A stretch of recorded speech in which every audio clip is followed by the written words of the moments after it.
Understand what is something terrible to someone in your department may not be terrible to you, but you as an officer have a responsibility to open your mind, open your eyes, and take care of that person.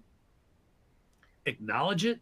And then when you're responding to it, respond within the area of your qualifications, and then find the professionally accepted, organizationally recognized solution for that problem.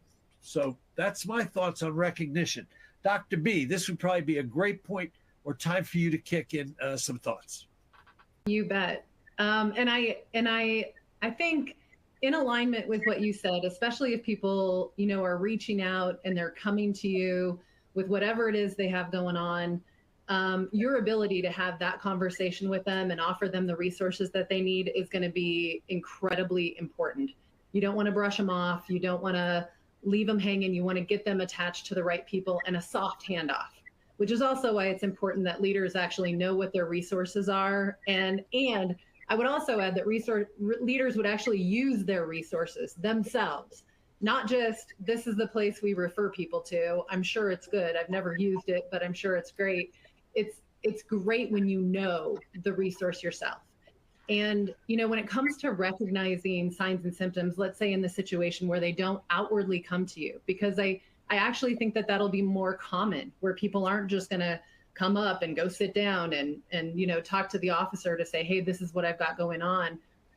And I think I could talk about it all day long, so I'm going to make it short and sweet so it just fits. But make sure that you know your people, that you have taken time to know your people.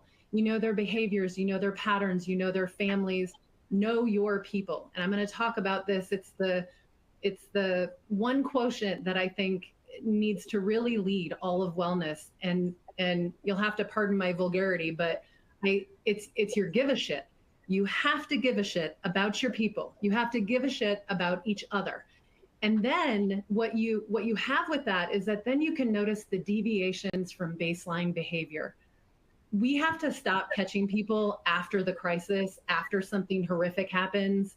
We have to catch things way before that stuff happens. And there are lots of signs. There are lots of things that we can pay attention to, but watch the deviations. And some of them are going to be tiny. Some of them are just going to be some withdrawal, some, loss of humor. Sometimes I consider that a bit of the canary in the coal mine, where you've got a lot of sarcasm still left, but it's no longer lighthearted. Now it's just shitty. And you know it, you sense it, you feel it. And if you know it, that is exactly the time when you've got to touch base with folks. You've got to reach out to them. You've got to check in with them yourself to see how they're doing.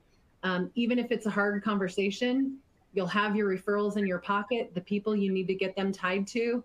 But you having that conversation with them is going to make a world of difference.